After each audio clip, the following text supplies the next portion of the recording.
जय हिंद दोस्तों, स्टडी 1813 के यूट्यूब चैनल में आप सभी का एक बार फिर से बहुत बहुत स्वागत है।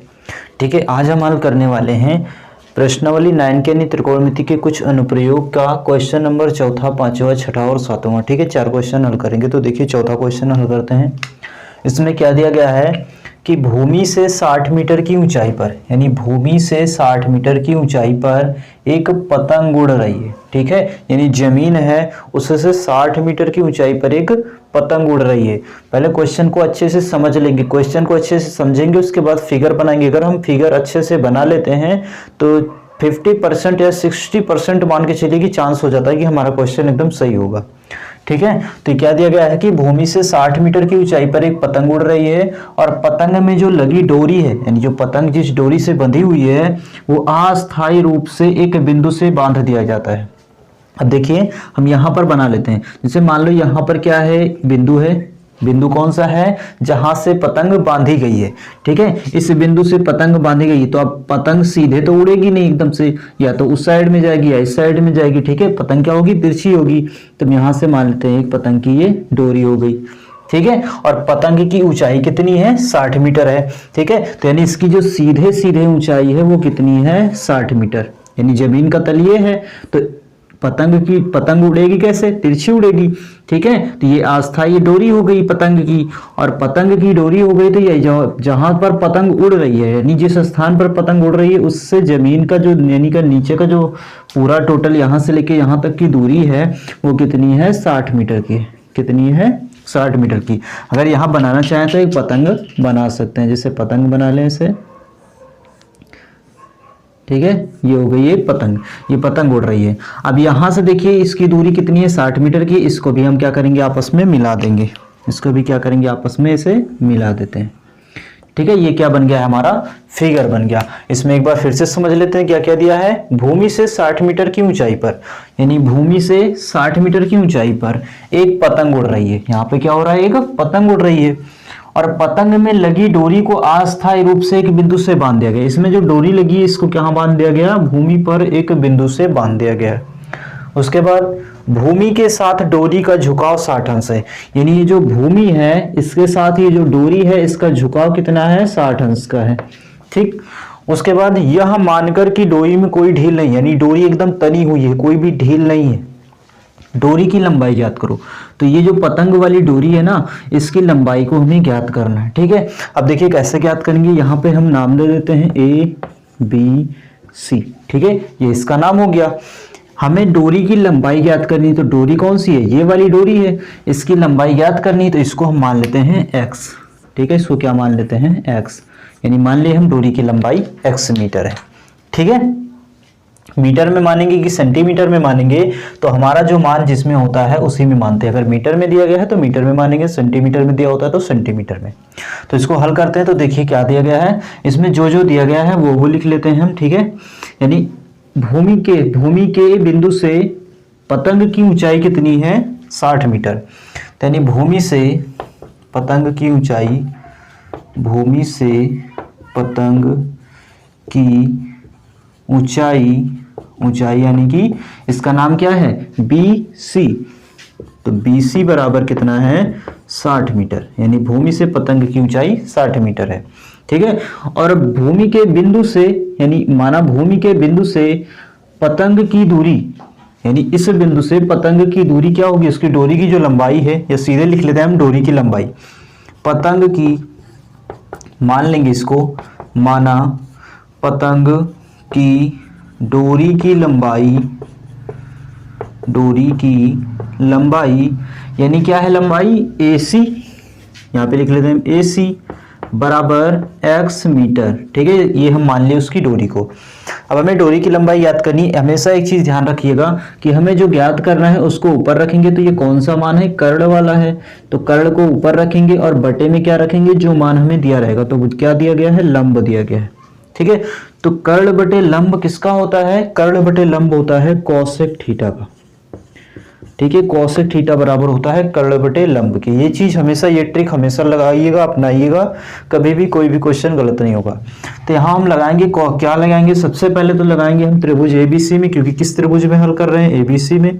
तो त्रिभुज ABC में। ठीक है, अब लगाना क्या है हमको, कोसेक थीटा। तो कोसेक थीटा बराबर हो जाएगा, क्या होता है, कर्ण बटे लंब होता है।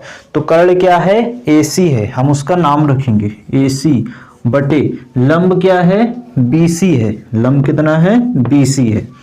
ठीक है, अब यहां मान रखते हैं, तो थीटा का जो मान दिया गया है वो कितना है, 60 अंश का है। यानी यहाँ पे कितना हो जाएगा, कोसेक 60 बराबर AC कितना है, AC बराबर है x मीटर माना है हमने, BC कितना है, BC बराबर है 60 मीटर। अब आगे कोसेक 60 का मान रखो, तो कोसेक 60 का मान कितना होता है, साइन कॉस का याद कर लीजिए, बाकी सबका निकाल सकते हैं। साइन 60 का मान कितना होता है, साइन 60 होता है √3/2। इसी को पलट दो, बस कोसेक 60 का निकल आएगा। यानी कि कोसेक 60 का कितना हो जाएगा, 2/√3 बराबर x/60। ठीक है, अब यहां इसको हल करो, तो x, देखिए इसको कैसे हल करेंगे, तिरछा मल्टीप्लाई करा देते हैं। अगर कहीं भी बीच में बराबर आता है तो क्या कराते हैं, तिरछा मल्टीप्लाई कराते हैं। तो x से अगर √3 में गुणा कराएंगे तो कितना आएगा, √3x बराबर 60 से 2 में गुणा कराएंगे तो 60 दूनी हो जाएगा 120। आगे हल करते हैं, तो यहां पर हमें सिर्फ x का मान निकालना है, क्योंकि ये जो दूरी है, डोरी की लंबाई है वो x है, तो हम इस √3 को क्या करेंगे, उधर भेजेंगे। यहाँ गुणे में उधर जाएगा तो बटे में हो जाएगा, यानी x बराबर कितना हो जाएगा, 120 बटे में √3। अब इसको दो तरह से हल कर सकते हो। ठीक है, यहाँ पर आंसर तो आ गया है, लेकिन हमें जो मान है ना, ये हर वाला मान, इसको हम रूट में नहीं रखते हैं। ठीक है, तो इसलिए क्या करेंगे, अब रूट हटाने के लिए दो तरह से कर सकते हो। अब हम पहला विधि और दूसरा, फर्स्ट मेथड और दूसरा सेकंड, दोनों बता देते हैं, आपको जो भी समझ में आएगा उससे करिएगा। तो देखिए हम एक में कर लेते हैं, x बराबर 120 बटे √3 है, इसमें कर देते हैं हम √3 से गुणा, √3 से गुणा ऊपर भी और नीचे भी। ठीक है, तो x जब गुणा कर देंगे तो कितना हो जाएगा, देखिए 120 से √3 में गुणा करेंगे तो 120 √3 हो जाएगा, और बटे में √3 से √3 का गुणा हो जाएगा 3। तो x बराबर कितना आ जाएगा, देखिए 3 से काट दो, 3 एकम 3, 3 चौक 12 और 0, यानी कि कितना आ गया, 40 √3 मीटर। यानी x बराबर कितना आ गया, 40 √3 मीटर। सेकंड में हम हल करेंगे, यहाँ इसको हटा देते हैं। सेकंड में देखिए क्या करेंगे हम, कितना दिया गया है, x बराबर है 120 बटे में √3। ठीक है, तो इसको करेंगे x बराबर 120 को हम ऐसे लिख सकते हैं 40 गुणे 3, यानी 4 3 12 होता है, 40 गुणे 3 120 हो जाएगा, और बटे में √3। उसके बाद में करेंगे x बराबर, अब हम 40 को वैसे ही लिखते हैं गुणे 3 को हम √3 गुणे √3 दो बार लिख सकते हैं, और बटे में √3 से √3 कट जाएगा, x बराबर आ जाएगा 40 √3 मीटर। ठीक है, दो विधि से लगा सकते हो, जो आपको आसान लगे उससे लगाइएगा। ठीक है, लगाना एक ही है। यानी जो डोरी की लंबाई आ गई वो कितनी आ गई, 40 √3 मीटर। तो लास्ट में ऐसे लिख देंगे हम, डोरी की लंबाई बराबर 40 √3 मीटर। ठीक है, ये हो जाएगा आंसर। जहां √3 का मान दिया होगा कि √3 का मान 1.732 होता है, ठीक है, अगर जहां दिया रहेगा वहां रख देंगे, जहां पर नहीं दिया रहेगा क्वेश्चन में √3 का मान, वहां पर नहीं रखेंगे। ठीक है, तो ये क्वेश्चन क्या हो गया, हमारा हल हो गया। ठीक है, अगर कहीं भी √3 का मान दिया रहता है क्वेश्चन में, अगर क्वेश्चन में दिया रहेगा तो लास्ट में दिया रहेगा, तो वहां पर √3 का मान रखिएगा। अगर नहीं दिया गया है √3 का मान तो वहां पर मत रखिएगा। ठीक है, तो चलिए दूसरा क्वेश्चन हल कर लेते हैं। दूसरा क्वेश्चन देखिए क्या दिया है कि 1.5 मीटर लंबा एक लड़का है, यानी 1.5 मीटर लंबा कितना है, एक लड़का है। 1.5 मीटर बोले तो 3 फीट का 1 मीटर होता है, मतलब 4.5 फीट के आसपास। और इसकी ये लड़का जो है वो 30 मीटर ऊंचे एक भवन से कुछ दूरी पर खड़ा है। इसका फिगर बना लेते हैं। तो देखिए 1.5 मीटर लंबा लड़का है, हम पहले एक लड़का बना लेते हैं। एक लड़का बना लिए, ये कितना हो गया, ये 1.5 मीटर लंबा हो गया। ये 1.5 मीटर लंबा क्या हो गया, एक लड़का हो गया। उसके बाद में 30 मीटर ऊंचे भवन से कुछ दूरी पर खड़ा है। हम इधर भवन बना लेते हैं। ठीक है, ये हो गया भवन। ये कितना ऊंचा है, 30 मीटर। ठीक है, भवन कितना ऊंचा है, 30 मीटर ऊंचा है। ये भवन हो गया। उससे यानी भवन से कुछ दूरी पर खड़ा है, इसको बराबर कर लेंगे इसे। भवन से कुछ दूरी पर खड़ा है, हम खड़ा कर दिए। जब वह ऊंचे भवन की ओर जाता है, यानी ये लड़का भवन की ओर जब जाएगा, यानी यहां से चल के उस भवन की ओर जाएगा, तब उसकी आंख से भवन के शिखर का उन्नयन कोण 30 अंश से 60 अंश हो जाता है। यानी इसकी आंख कहाँ होगी, आंख तो ऊपर ही होगी ना, यानी किसी भी इंसान की आंख हमेशा ऊपर ही होती है, नीचे तो होती नहीं है। तो यहाँ पर आंख है, तो इससे जो कोण बन रहा है, यानी पहले ये कोण बन रहा है, जितना ये वाला जो कोण बन रहा है, ठीक है, ये कितना बन रहा था पहले, इसको सीधे सीधे ऐसे मिला देंगे यहां से। ये कितने का बन रहा था, 30 अंश से बन रहा था। लेकिन ये जब ये लड़का क्या होता है, ऊंचे भवन की ओर जाता है, यानी भवन की ओर जाता है, तो पहले कितने का बन रहा था, 30 अंश का, बाद में कितने का बन जाता है, 60 अंश का। मान लेते हैं भवन की ओर ये लड़का यहां तक आ गया, ठीक है, लड़का यहां तक चलकर आया, तो इसका जो कोण है वो अब कितने का बन रहा है, 60 अंश का। कितने का बन रहा है, अब 60 अंश का कोण बन रहा है। तो बताइए कि वह भवन की ओर कितनी दूरी चलकर गया। ठीक है, हमें इसमें बताना क्या है कि ये जो लड़का यहाँ पर खड़ा था, ये भवन की ओर, भवन ये है, तो भवन की ओर कितनी दूरी चलकर गया, यानी यहां से यहां तक चलकर गया, तो इसकी दूरी ज्ञात करनी है हमको। ठीक है, तो इस दूरी को हम क्या मान लेते हैं, x मान लेते हैं। मान लेते हैं यहां से लेके यहां तक की दूरी क्या है, x है, और यहां से लेके यहां तक की दूरी को हम मान लेते हैं y। ठीक है, दोनों दूरियों को हम मान लिए x और y करके। नाम भी दे देते हैं, क्या दे देते हैं, a, यहाँ पे दे देते हैं हम b, यहाँ पे c और यहाँ पे d, a b c d। ठीक है, इधर भी दे देते हैं हम e और f। ठीक, ये हो गया हमारा नॉमिनेशन, यानी नाम भी दे दिए। अब इसको हल करेंगे, देखिए इसमें क्या क्या दिया है। लड़के की लंबाई AE बराबर है 1.5 मीटर। ठीक है, तो लड़के की लंबाई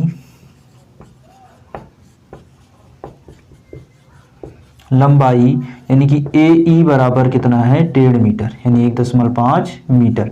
ये लड़के की लंबाई AE हो गई। भवन की ऊंचाई कितनी दी गई है, 30 मीटर। ठीक है, तो भवन की ऊंचाई, ये जो भवन की ऊंचाई है, ये टोटल ऊंचाई है उसकी। ठीक है, तो भवन की ऊंचाई बराबर कितना है, ऊंचाई क्या है, यहां से लेके D से लेके F तक, भवन की ऊंचाई DF, ये बराबर कितना है, 30 मीटर है। ठीक है, लेकिन जो कोण बन रहा है वो उसकी आंख से बन रहा है। ठीक है, उसकी आंख से बन रहा है, तो हम क्या करेंगे, जितना लंबा लड़का है उतनी दूरी इस भवन वाली ऊंचाई में से घटा देंगे, क्योंकि जो कोण बन रहा है वो उसकी आंख से बन रहा है। तो आंख से जब कोण बनेगा तो हम इसके समान एक क्षैतिज स्तर खींच लेंगे। ठीक है, और यहां से कोण बन रहा है, तो हम उतनी दूरी, जितनी दूरी इधर छूटेगी उतनी दूरी उधर भी छोड़ देंगे। तो यानी भवन की जो ऊंचाई बचेगी, सिर्फ ऊंचाई, यहाँ पे भवन की ये कुल ऊंचाई थी। ठीक है, यानी जमीन से लेकर, लेकिन उसकी आंख से भवन की ऊंचाई कितनी बचेगी, तो भवन की ऊंचाई बचेगी, भवन की ऊंचाई, यानी ऊंचाई इसमें क्या लेंगे, C से लेके D तक, C से लेके D तक, तो CD बराबर कितना हो जाएगा। अब ये देखिए टोटल 30 था, 30 में से अगर हम 1.5 घटा देंगे तो कितना बचेगा, 30 माइनस 1.5 बच जाएगा हमारा 28.5 मीटर।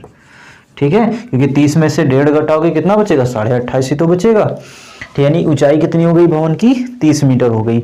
अब देखिए हम ज्ञात क्या करेंगे, सबसे पहले हम इस वाले त्रिभुज में ले लेते हैं BCD में। ठीक है, तो त्रिभुज BCD में, अब इसमें देखिए हल करेंगे तो हमें लंब पता है, आधार नहीं पता है। तो आधार नहीं पता है तो आधार को ऊपर रखिए और लंब को नीचे रखिए। तो आधार बटे लंब किसका होता है, कॉट थीटा का होता है। किसका होता है, कॉट थीटा का होता है।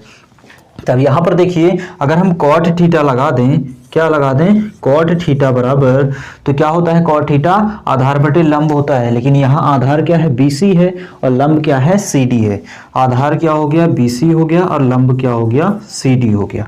ठीक है, अब मान रखेंगे तो यहाँ देखिए कॉट, अब थीटा का मान 2 है, थीटा का मान एक तो 30 है और एक 60 है, तो हम इस वाले त्रिभुज में ले रहे हैं। ठीक है, इस वाले त्रिभुज में ले रहे हैं, तो यहाँ पे थीटा का मान 60 है, तो यहाँ पे रख देंगे 60 बराबर BC का मान कितना है, तो BC को हमने क्या मान लिया है, y मान लिया है, और बटे CD को कितना है, CD यहाँ पे निकाले हैं 28.5, तो कितना रखेंगे यहाँ पे 28.5।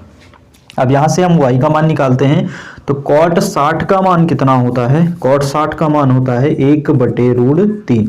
ठीक है, cot 60 का मान होता है 1/√3 बराबर y बटे यहाँ पे है 28.5। ठीक। उसके बाद आगे क्या करेंगे, देखिए तिरछा गुणा कराएंगे क्योंकि हमें y का मान निकालना है। तो y से √3 में गुणा कराएंगे तो हो जाएगा y√3 बराबर 28.5 से 1 में कराएंगे तो गुणा तो 28.5 ही होगा। आगे हल कर लेते हैं इसको। ठीक है, अब इसको आगे हल करेंगे तो देखिए क्या होगा, यहाँ पर ये √3 गुणे में उधर जाएगा तो बटे में हो जाएगा। तो y बराबर कितना हो जाएगा 28.5 और बटे में √3। ठीक है, अब देखिए बटे में जो √3 है इसको हमें बटे में नहीं रखना है, यानी जो √3 का मान होता है वो हम बटे में नहीं रखेंगे।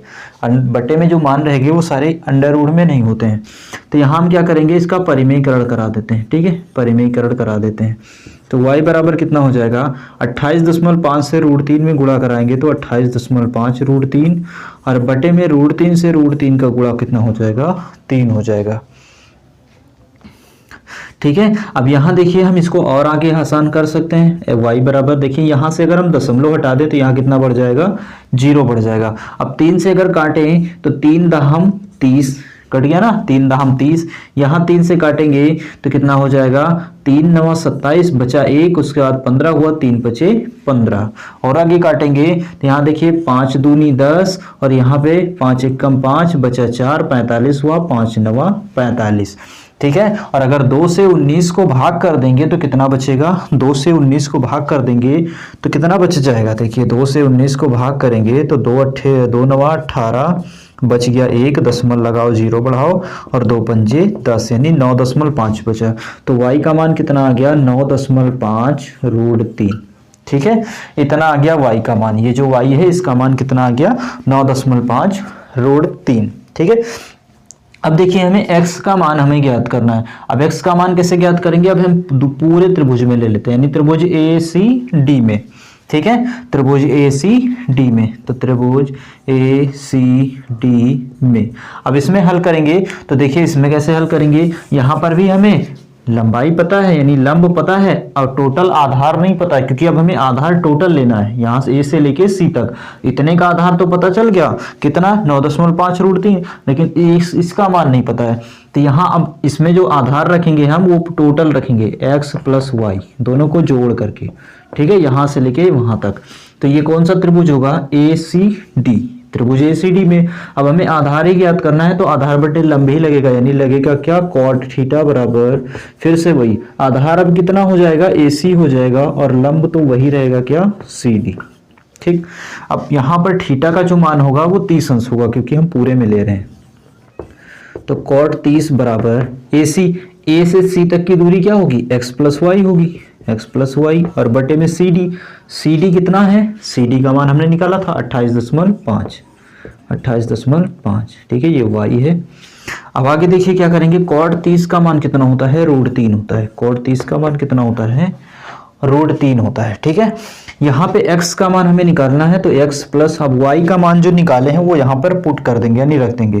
कितना निकाले हैं 9.5 √3 और इसके बटे में कितना होगा 28.5, इसके बटे में 1 होता है। हल करेंगे इसको, तिरछा गुणा कराएंगे तो 28.5 से √3 में गुणा कराएंगे तो 28.5 √3 बराबर 1 से इधर गुणा कराएंगे तो x + 9.5 √3। ठीक है, इतना हो गया। इसको और आगे हल कर लेते हैं हम। यहाँ देखिए इस वाले मान को उस साइड यानी इस वाले मान को हम इधर भेज देते हैं, x को उधर ही रहने देते हैं। ये जो 9.5 √3 है इसको इधर ले आते हैं तो ये कितना हो जाएगा 28.5 √3 माइनस उधर प्लस में इधर माइनस का हो जाएगा 9.5 √3 बराबर x। ठीक है, अब हम मान निकालेंगे x का तो क्या होगा, यहाँ देखिए x बराबर ये प्लस में है ये माइनस में है तो 28.5 से 9.5 घट जाएगा। √3 नहीं घटाएंगे, आगे की संख्या घटाएंगे। तो देखिए 28.5 में से अगर हम 9.5 घटा देते हैं तो क्या होगा, 5 से 5 जाएगा 0 हो जाएगा, 10 इधर हासिल लेंगे तो 18 में से 9 जाएगा बचेगा 9। ठीक है, बच गया कितना 9, आगे कितना हो गया 1। ठीक है, यानी 18 में से 9 घटेगा तो बचेगा 9 यानी 19 हो गया। तो x बराबर कितना आ गया 19 √3। ठीक है, x का मान कितना आ गया 19 √3 आ गया। ठीक है, अब हमारा पूछ क्या रहा था कि भवन की ओर उसकी दूरी ज्ञात करना था हमें, तो दूरी हो जाएगी, दूरी बराबर 19√3 मीटर। ये क्या हो जाएगा, इसका आंसर हो जाएगा।